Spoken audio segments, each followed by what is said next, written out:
If your team got guaranteed money, tell them call me. Whoop. Make me say, my. I done been around the world. Yeah, I was made for this. Player Performance with J.A. Cavalier.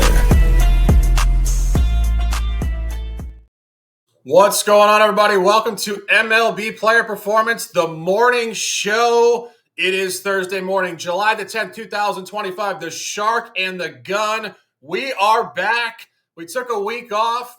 Usually we go on vacation, sip pina coladas. Gunz Picks said, absolutely not. I'm going to go on the biggest heater of my career. We're back. We're ready to dominate. Gunz, what's going on, brother? Yeah, imagine when you're just enjoying your 4th of July, and all of a sudden, as you're seeing fireworks, you're creating fireworks with the picks that have been coming. It's been an absolutely exceptional week on being the capper of the week. Absolutely enjoyed it. Absolutely enjoyed the banter with some new people. DMs have been going wild. So hopefully you guys are going to enjoy this show. If you're new to this show, Shark and the Gun is something that we've been doing for a while. And we're doing it here on the Why Lose Network. We're going to do the early games during the week, and we're going to do the weekend. So please check us out for that. Shark, let's get into the Thursday matinee slate. Great to be back. We got 4 games, a doubleheader in Baltimore. We're here to talk business. MLB Player Performance, the morning show starts now. I live the bright lights, the type, the crowd lights. Where you at, ballers? Ladies love me and men, they wanna be me, they pay to come see me. Where you at, ballers? First game on the card, Interleague Baseball, Cubs, Twins, final game of this series, Colin Ray at Chris Paddock. Very interesting game here. Gunz and I were off the record, as Gunz has been cashing tickets across the world. I usually reserve that for J.A. Cavalier, but we're feeling high vibes on this Thursday morning. I think we have a collaboration play here. We're opening it up, looking at the over at 9.5. Yeah, I think the only way to look at this is we got to look at the total, because with these two pitchers, they tend to give up a lot of runs as of late, and I'll get to that in a second. But you look at Chicago. Chicago's really performed well with Ray on the mound. 5-1 straight up, but he's 4-2 the over in his last 6 starts, and his last 6 road starts for that matter. Ray is also 4-2 straight up and 4-2 to the over in when he is a money line favorite of minus 150 or less, which you have in this condition. And then you got to look at what Ray has given up in his last 7 starts. 22 runs in his last 7 starts at 3.14 runs per game. And then you got to look how he's performed against AL teams. He's 3-0 to the over in that one. So every numerical number that I found on this one, I have found a lot of overs with Ray as the starter. And then you got to look at Chris Paddock. He's going to be on the mound. He's 2-7 straight up in his last 9 starts, and that includes 2-6 at home. 2-5 straight up and 5-2 to the over in Paddock starts when Minnesota is in that minus 150 or less situation, which they are here, and just absolutely has underperformed lately. You look at him since June 1st, he's given up 26 runs in 7 starts at 3.71 runs per game. And this is the second highest total that Paddock has had all season long. Very weird number here when you're looking at a Minnesota game, but he's playing a Chicago team that you would normally see numbers like this when they're playing at home and the wind is going out at Wrigley Field. So I think this is going to be a high-scoring affair here with these two pitchers that tend to give up runs. I love Chicago, Minnesota over the total here, 9.5 as the play. Yeah, and as we open up this Thursday morning, obviously it's great to have a collaboration play. This is really the top spot of the board. This is a VIP play, but we're giving it to you guys free when you tune in, because we appreciate you guys tuning in to hear us talk some ball here. And I'll just elaborate a little bit further. You said that Colin Ray has been an over pitcher versus the American League this year. We'll go back to last year. He pitched in the NL Central for Milwaukee, 6-3 versus the AL last year to the over. So 9-3 last 12 interleague baseball. And Paddock, very interesting stuff here in terms of home matinees. Actually 2-2 versus the over, but very polarized. 2-0 versus the under in the division, low-scoring games against Cleveland and the White Sox.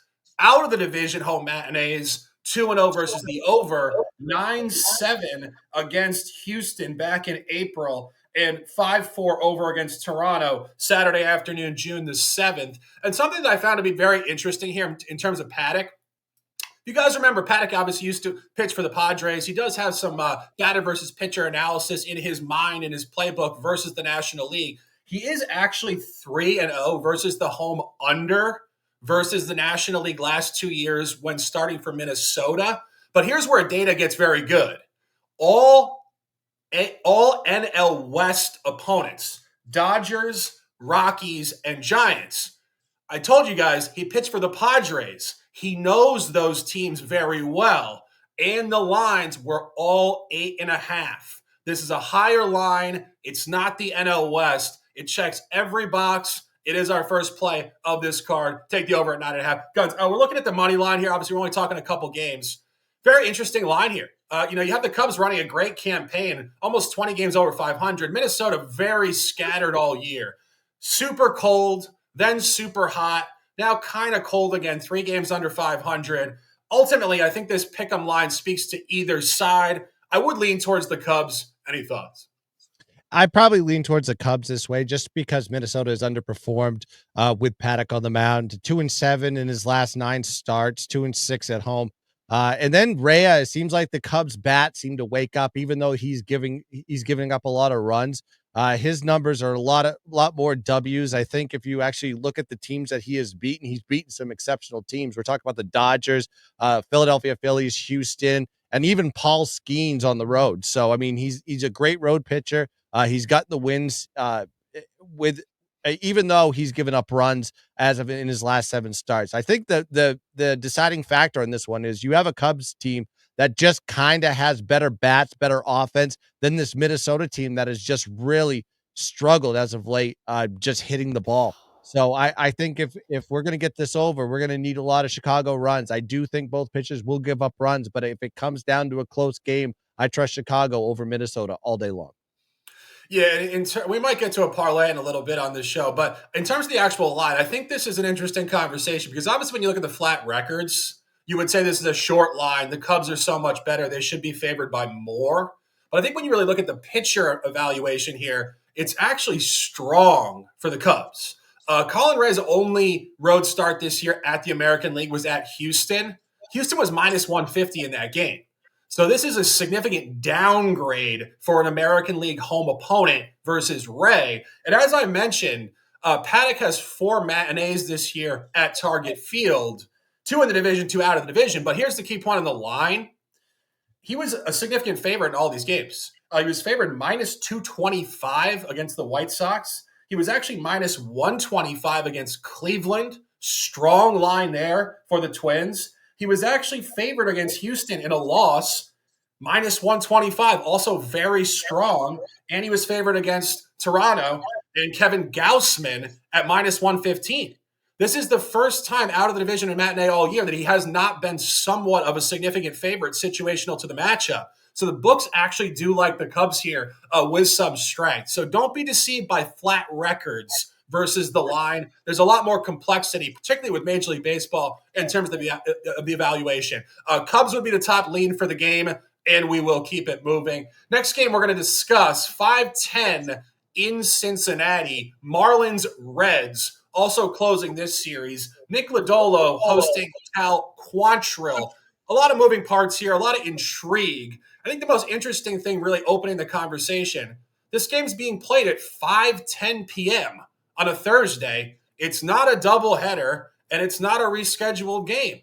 I don't know what exactly is going on in the New York League office to schedule these games at such odd times. But again, I do think an ongoing point when the Shark and the Gun talk ball, off-grid games lean towards more runs. I could only look towards the over here as well, Gunz. Any thoughts? Yeah, I think if I had this one, I would only play the over on this one, but because you have 2 pitchers that, I think they can both give up runs, especially in the situation as far as home and road splits on this one with Quantrill.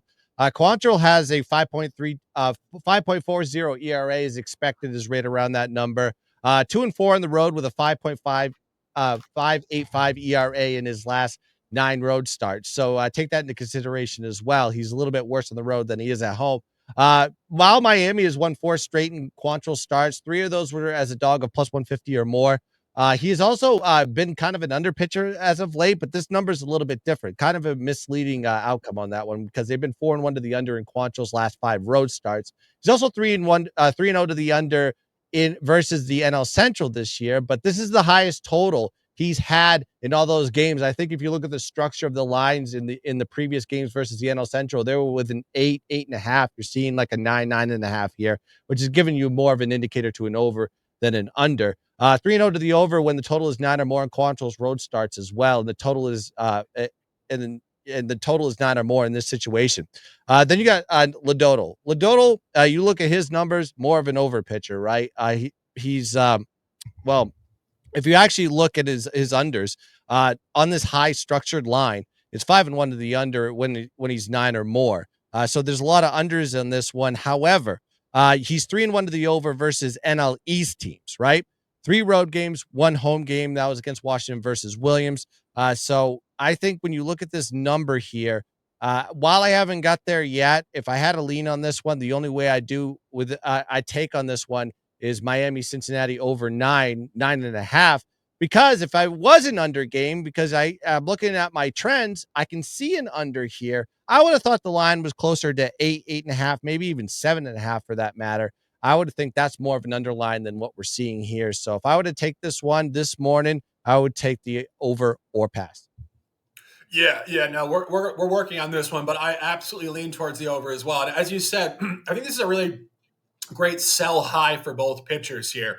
And I do think it really does start out with that point that I just made. It starts at 5:10 p.m. first pitch. They're not used to playing at this hour. And we talk about it game after game, sport after sport. Anything that's not normal with contemporary athletes leads to just complete abstract results. And the abstract result would be an over.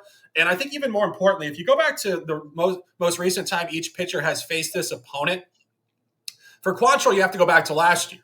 He was actually playing for the Rockies, but totally irrelevant because it's still Quantrill versus the Reds. It doesn't matter what team he's playing for. He was absolutely terrible at Cincinnati at this ballpark. 12-6 loss last July 9, 2024. 2 innings pitched, 4 hits, 1 walk, 2 home runs against. Will Benson and Tyler Stevenson took him deep in this ballpark. 5 earned runs. And interestingly enough, that was a game against Nick Lodolo. So you talk about interesting data we're finding here. That game finished 12-6. So you say to yourself, how does Nick Lodolo face the Marlins? That was, of course, the Rockies. Lodolo faced the Marlins actually in Miami on April 21st this season. He did not pitch well against this Marlins lineup. 5 2/3 innings pitched, 7 hits, 2 walks. Kind of got away with it. Very high whip. Only 3 earned runs. Key point here, we have line functionality in season. 6-3 final. And the line was 8.5. So now you're seeing an uptick in the line to 9.5. It's everything we just said. I have this game projected to hit 11 runs. Best look in this game is the over. One final point on this. Gunz is talking about in and out of the division and Lodolo facing the NL East this year. Very unique game that I think does apply to what we're going to see here this afternoon or this evening in Cincinnati. On Saturday, May 3rd, Lodolo at home against Washington. Nationals and Marlins are pretty much the bottom of the NL East. Very similar line structure against Trevor Williams. He was laying -175, and the line was 9 for the total. 11-6 final. He was terrible. 5 innings pitched, 10 hits, 6 earned runs. This is definitely an overtake. And in terms of the money line, I don't really have any thoughts on this, Gunz. Anything? No, that's a tough one. You don't want to play with Miami too much. I do have some numerical numbers on this one. 4-1 to the run line. Quantrill is his road starts as a dog of plus 200 or less. You look at a Lodolo, he's 0-3 to the run line when he's a favorite of -130 or more, which you have in this situation. He hasn't done well as a big favorite. I've noticed that. However, you go back to Quantrill, three instances where he played the NL Central. I think he was 1-2 to the run line and the money line in those spots. It's hard to play with trying to fade fire, as they say, with the Miami Marlins because they seem just to be able to have some sort of Marlins magic that's going on with them right now. I do want to take them on the run line. I still have to dig a little bit further to see if I can get there. What concerns me, though, is when I went back and looked at the NL Central data, Quantrill 1-2 in those situations. Maybe there's some regression there. And also, I'm going to have to look at some data on how this team has hit Quantrill in the past. There is data on that one. I want to look at the bats on that one. And of course, he's a lefty, so there may be some more data on that one as well. So haven't got there yet, but I'm trying to get there on the run line with Miami, or I'm not going to take it at all. Yeah, I think this, in terms of the actual money line and run line for this game, I think this is a perfect example. Gunz is leading me right into it, but you don't want to buy either side of this game. Lodolo, as Gunz said, has been terrible as a significant favorite at home. Only 2 outcomes this year. He was laying a huge number to Washington, as I just mentioned, minus 175, did lose 11-6. He was also laying a huge number against the White Sox, minus 215. Also labored in that game and took a margin loss 4-2. So this is not a Cincinnati buy, but as Gunz mentioned, Quantrill, 2 road starts at the Central this year, both as a dog. At the Cubs, Cubs were laying over 200, 5-2 loss. And I think more applicable to this matchup, on Wednesday, June 11th, it was a matinee 12:35. We're talking about 5:10 here. 12:35 is the opposite side of the afternoon, but it's still a funky time. He was not great. Bailey Falter laid a very similar number to what you're seeing here, right around minus 160, minus 170. And the Pittsburgh Pirates did beat Quantrill 5-2. So Quantrill is not good in this environment. Neither is Lodolo. Take the over. And let's move on. We got a doubleheader in Baltimore. Last night's game was rained out. Gunz would know that very well in his own backyard. Monsoon summer season in the Baltimore area. But we get 2 games today. We get one at 12:05. I'm talking about 12:35. Well, 12:05 is probably more sketchy in terms of the predictability.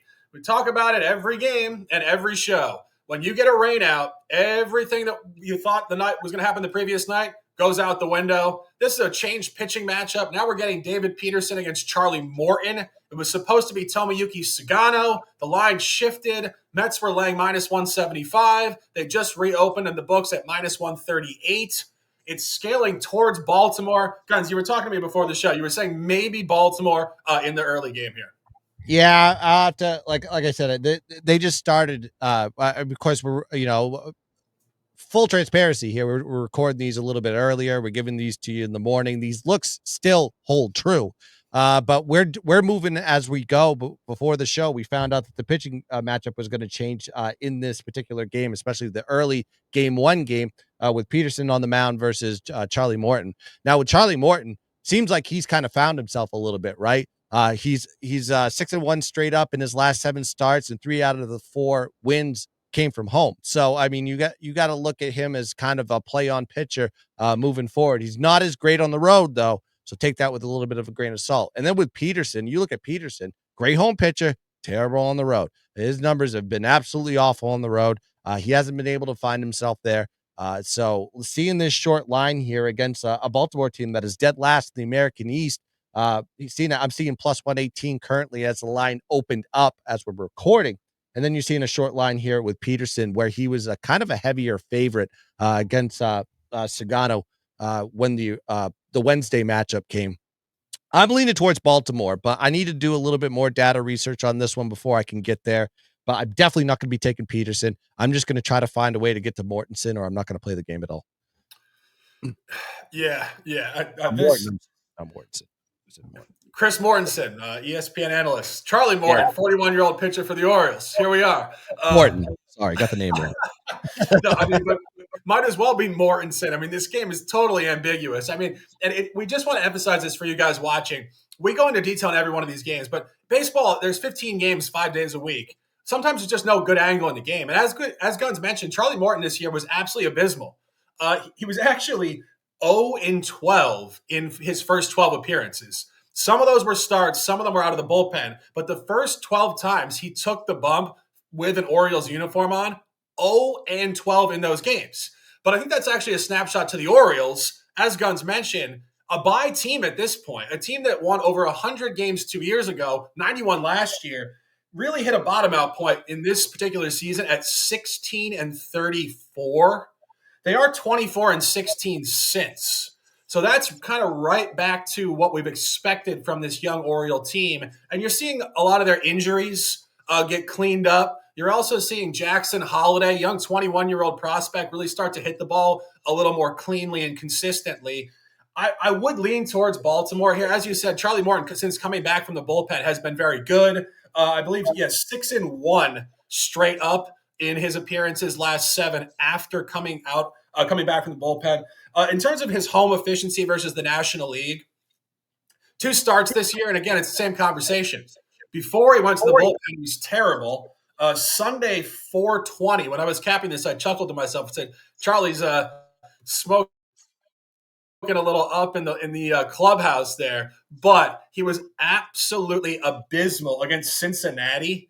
24-2 loss. That's before he got sent down. I think the Orioles finally said, "Charlie, you're smoking too much weed, bro. You got to go out to the bullpen for that. Don't invade our clubhouse." But anyway, he came back, and he was actually great Monday, May 26th against St. Louis. He was a small dog there, very similar to this. St. Louis was minus 115. Eric Fetty was on the mound. 6 innings pitched, only 2 earned runs, 5-2 win. He's improving. Baltimore's improving. You're seeing this with a few teams. Baltimore being probably prime example, 1 and 1A being Atlanta. Great teams, high projection, injured, finding it now. I would lean towards Baltimore. It's going to be a tough game. Yeah, go ahead. I would keep an eye on the weather on this one because I had to check the weather on this one, knowing that looking towards the week. Of course, I live here. I was looking at the weather, see how far it was going to go into the weekend. A lot of thunderstorms, heavy rains, and gusts that are going through the area in Baltimore. So this is a noontime start. Just double check the weather hour by hour. Just make sure that everything is clear before putting this bet in, because the way the weather's moving around this, at least part of the mid-Atlantic right now, a lot of rainstorms, and maybe this game does get completed, but it's going to be tough here in this area. Yeah, I mean, it could get rained out again. I mean, obviously the Mets don't travel down here very often. They're going to try to get this in, but you could see another delay, as Gunz was suggesting, where then it just becomes even more complicated. Yeah, it could ruin your pitching. Like these guys could be sitting in the clubhouse for hours, and it just becomes so unpredictable. So tough game, but we're giving you guys conversation on every game here.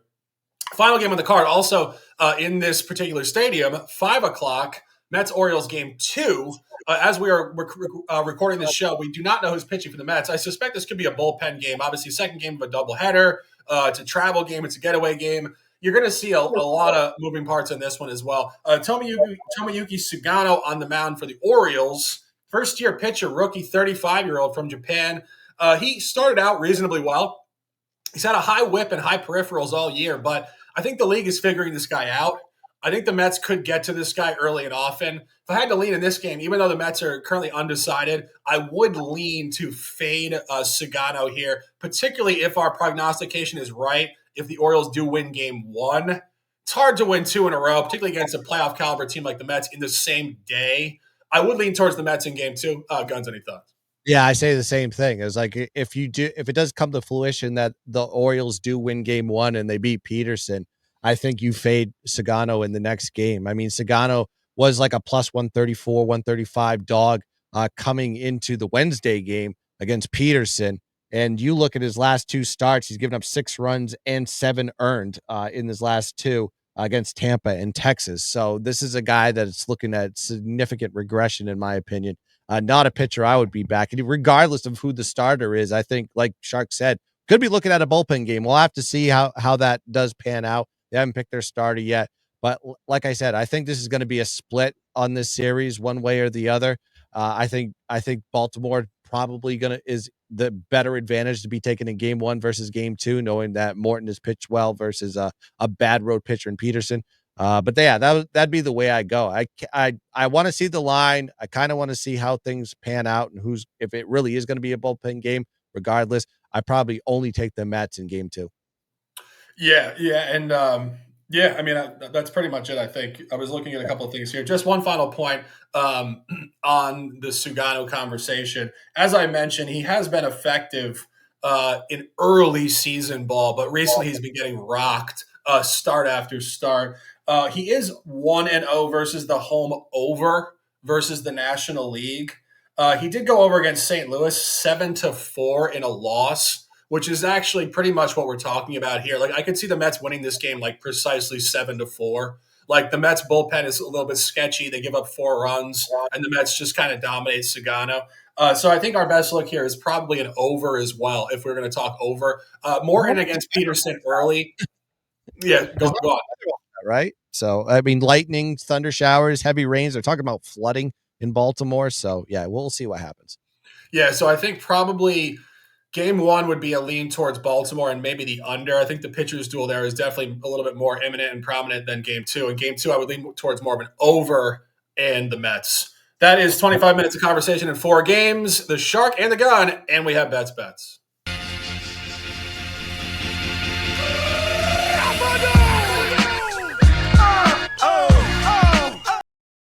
Thursday's theme is money. Gunz picks. What are your top bets?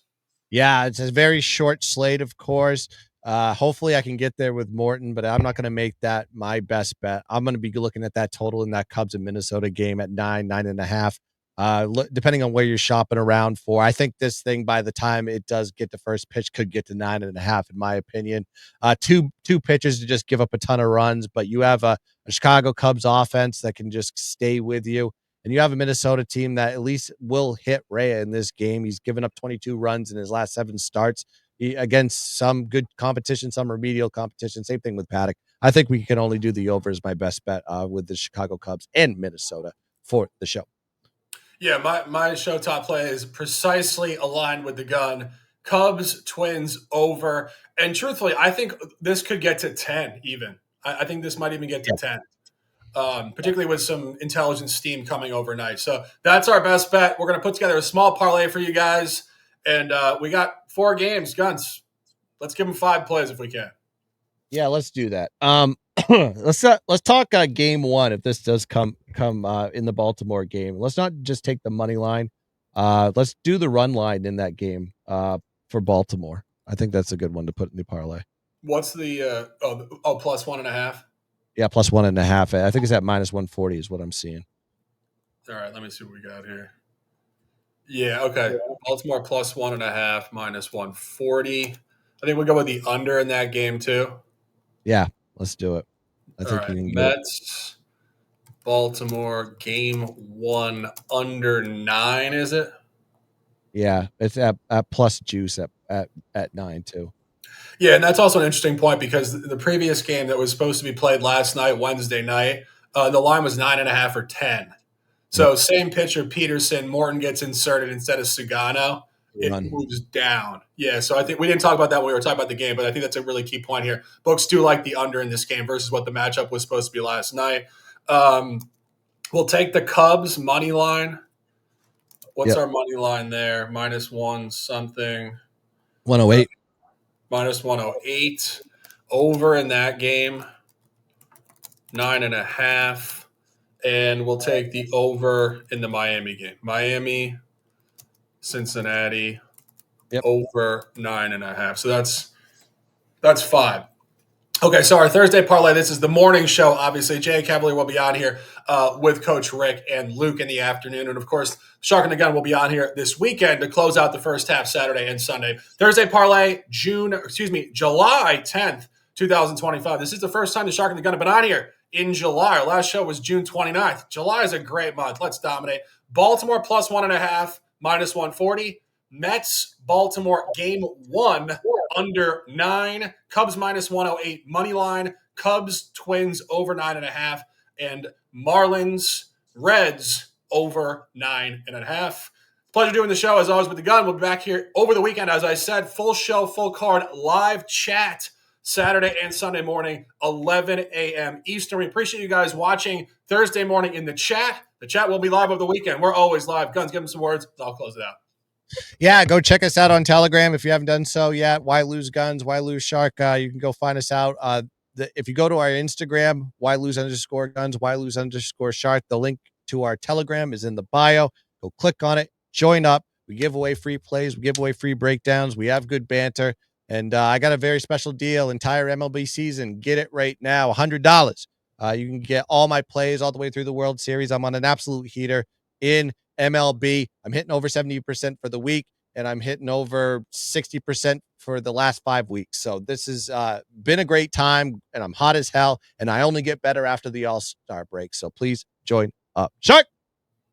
Absolutely. I completely agree with all of that. We get better after the All-Star break. The more information, the better. And obviously with the restructuring of the calendar over recent seasons with less divisional games, more interleague games, more off-schedule games, matinees, new pitchers, We've been learning as we go, and we are going to dominate. That's the show for today. 30 minutes in the books. It is the morning show, MLB Player Performance, on this Thursday. It is July 10, 2025. For Jay Cavalier, cashing tickets around the world, Coach Rick, and the prop master, Luke Shuey. He is the gun. I am the shark. Stay strong, stay fast, stay disciplined, and let's dominate.